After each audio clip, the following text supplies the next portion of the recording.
Somewhere in a spreadsheet nobody outside the tennis world ever checks, a number just quietly shifted. 28. That's where Alex sits today. But what if I told you that number is already a lie? What if the story you think you know about her ranking is already 3 weeks out of date, and by the time the rest of the tennis world catches up, she'll already be gone from the 20s, gone from the pack, sitting somewhere nobody expected her to reach until 2027. Stay with me till the end, because there's one number coming up that changes everything you think you understand about how rankings actually work, and I promise you, it will make you look at the leaderboard completely differently. But before we get into it, if you're someone who loves watching an underdog quietly climb while everyone else is looking the other way, you need to hit that subscribe button right now, because this channel is where you catch these stories before they blow up everywhere else, before the highlight reels, before the commentators even notice. Trust me, you don't want to be the last one to know how this ends. Let's start with a number I want you to remember, because everything else in this video builds on it. 190. That's all Alex has to defend between now and the end of the year. Write it down, because in a few minutes you'll see exactly why that tiny number is the most dangerous thing in women's tennis right now. Dangerous for everyone standing above her. Rewind for a second to the grass at Wimbledon, the tournament that either launches a career or quietly ends one for the year.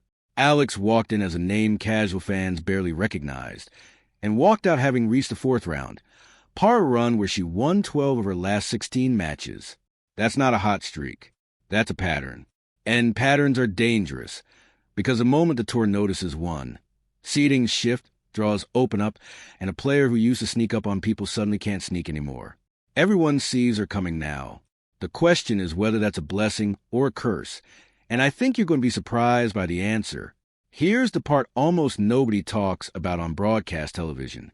Rankings look frozen on paper, but they're not. They're alive, breathing, built on a rolling 52-week clock, where every point a player has ever earned has a silent expiration date, ticking down in the background while she sleeps.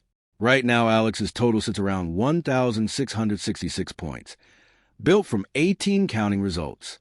11 of those are locked in. The 4 Grand Slams, plus her best results in the sport's heaviest events, the mandatory WTA 1000s. But 7 of her counting results are flexible, replaceable, and in the hand of a rising player. Replaceable points aren't a weakness, they're ammunition. Every time a weaker result rolls off the back of that window, a door opens for something better to walk in. And Alex is about to walk through 4 of those doors, back to back to back to back. Washington, Toronto, Cincinnati, and the U.S. Open.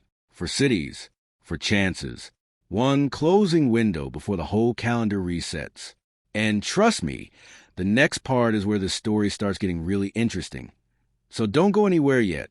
Washington isn't the flashy stop. It's the quiet one, the one most people will scroll straight past. She only needs 2 match wins there to push her ranking upward. But even a single win does something sneaky nobody notices on TV. It swaps a spring result about to expire for a fresh one with a brand new 12-month shelf life. It's not about the scoreboard. It's about survival math, the kind of invisible chess move that separates players who plateau from players who climb. But Washington is just a warm-up. The real tension builds in Canada and explodes in Ohio. Toronto and Cincinnati, 2 WTA 1000 events back to back on hard court. And this time Alex isn't sneaking through qualifying. She's seeded. She gets a bye straight into the second round in Cincinnati. That's 35 points before she's hit a single serve. 25 more are waiting in Toronto just for showing up as a player people now have to respect. 60 points, 0 rallies played. And that's before we even talk about what happens if she actually wins matches. Because every victory across those 2 cities adds another 30 points on top. 2 combined wins across Toronto and Cincinnati, and she's riding into New York with a total pushing close to 1,750. And New York, my friends, is where this stops being a slow burn and turns into a full-blown gamble with the lights turned all the way up. Because at the U.S. Open, Alex isn't just chasing points. She's defending them too. Last year's result there is still sitting on her ledger, quietly expiring the second this year's tournament ends. 1 win just keeps her even. 2 wins, and she nets a genuine 60-point gain. But if she catches fire again like she did at Wimbledon and storms into 4th round, the math stops being incremental and becomes seismic, an extra 150 points, pushing her total north of 1,900. That's not a small jump. That's the kind of number that rearranges the entire top 25. The kind broadcasters replay in slow motion during the next tournament's opening montage. And just when you think the story catches its breath, it doesn't. Keep watching, because what happens next flips the entire script. Right as the U.S. Open wraps in early September, a completely different set of points is scheduled to vanish.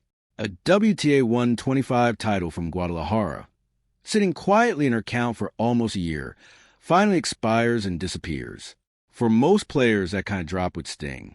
For Alex, it barely registers, because by then her ranking has already unlocked a different tier of tournaments entirely. The WTA 500 in Singapore, then a brutal swing through China, Beijing, and Wuhan, 2 WTA 1000 events on the other side of the world. There's even a door cracked open for a stop in Guadalajara before Singapore, but that one only opens if things go sideways in New York. An early exit, a bad bounce, an injury. The unpredictable stuff tennis never lets anyone forget is always one bad match away.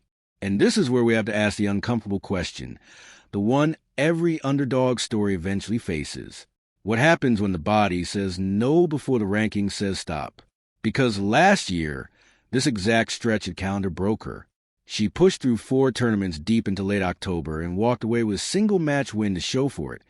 Exhaustion, diminishing returns, the kind of quiet collapse that never makes headlines because it doesn't look dramatic from the outside. It just looks like a player fading a little more each match.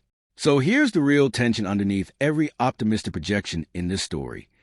Is this the year she avoids that same wall, or does she run straight into it again? Nobody knows yet. Not the analysts, not the commentators, not even Alex herself. But stick with me, because the next detail is a twist that changes the entire risk calculation. The point she's defending from that brutal, fatigue-soaked stretch last autumn. From Sao Paulo, from Zhengzhou, from Hong Kong, aren't even inside her current top 18 counting results. Which means when they expire, they cost her nothing. Zero downside. It's the rarest position a professional athlete can be in, a stretch of the calendar where fatigue still threatens her body, but not her ranking. Pure asymmetric upside. Win and she climbs. Lose and she simply stays exactly where the math already has her. If she finds just a couple of wins scattered across that 4-tournament Asian swing, Singapore, the China Open, Wuhan, Hong Kong, the conservative math alone pushes her toward 2,000 points by the end of October. And even under the most pessimistic reading anyone could throw at this data, stripping away every hot streak and lucky draw, she still likely finishes the season somewhere between 2,000 and 2,200 points. That's the floor. Now, picture the ceiling, because what I'm about to show you on the leaderboard is going to make your jaw drop. 2,000 points isn't just a nice round number to end a highlight video on. It's the exact neighborhood where world rankings start bending toward the top 20. And once you see who's actually living in that neighborhood right now, the picture gets a lot more dramatic.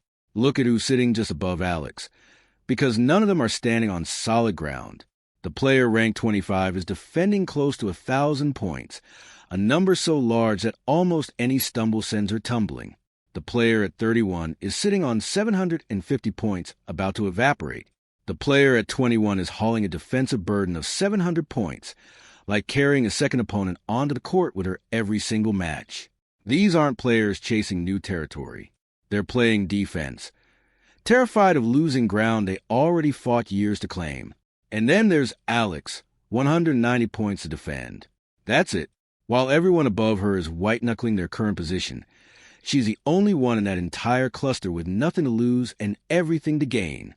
Automatic seeding points falling into her lap in Toronto and Cincinnati before she's even broken a sweat, an open runway stretching all the way to November while everyone around her braces for a fall. One player at 30 is exposed to 670 points hanging by a thread. Another has 400 at risk. Different tier of danger, same direction, down. Meanwhile, a couple of names nearby are carrying light enough baggage that they might actually rise alongside Alex instead of falling away from her. But here's the one name on this entire chart that should make you sit up straight. A player defending a staggering 1,500 points, more defensive weight than almost anyone outside the top 5 in the sport. One bad tournament, one early exit, and that number becomes a landslide. And if that landslide hits while Alex is simultaneously stacking points across 2 continents, the math stops being a projection and starts becoming inevitable. World number 19 isn't a fantasy anymore. It's a plausible Tuesday in November. But even setting the fairy tale aside, even stripping out every dramatic what-if, the realistic, sober, conservative outcome still lands Alex somewhere around number 24 by the time the season closes. And here's why that number matters more than it sounds like it should. A top 24 finish means a seed at the Australian Open. It means no dangerous floater waiting in the first round, no unseeded landmine ready to enter January before it even starts. It means she walks into 2027 with a launching pad instead of a coin flip, which brings us right back to the number we asked you to remember at the very start. 190 points. That's not just a stat. That's a gap. The space between a player quietly consolidating a good season and a player about to blow the doors off it completely. Every other name near her on that leaderboard is staring at a wall of points they have to defend just to stand still. Alex is staring at an open field. And open fields in professional tennis do not stay open for long. Someone always closes the gap eventually, which is exactly why this window, right now, these next 4 months, matters so much. Washington is coming in a couple weeks. Her first appearance back on hard court since March. The opening scene of a stretch that could define not just her season, but the shape of her entire 2027. Maybe she wins 2 matches in Cincinnati and rockets past a name that's been sitting comfortably above her for a year. Maybe she stumbles in New York and has to lean entirely on the Asian swing to make up the difference. Maybe the player carrying that 1,500-point burden collapses completely and hands Alex a gift nobody saw coming. Or maybe fatigue catches her again, the same way it did last October, and this whole story quietly stalls out 3 tournaments early. Nobody watching right now actually knows which version we're about to get. And that's exactly why you should keep refreshing the rankings page every single Monday for the rest of the year. So here's the question I want you to sit with as this plays out in real time over the next few months. Does Alex crash to the top 20 before the calendar turns? Or does a steady, unspectacular climb into the low 20s end up being the smarter, safer, more sustainable version of this story? Both paths lead somewhere good. Only one of them makes for a better highlight reel.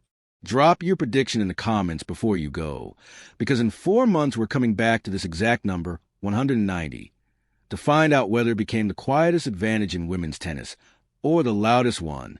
And if you don't want to miss that moment, make sure you're subscribed, because this is the story you'll want to say you follow from the very beginning.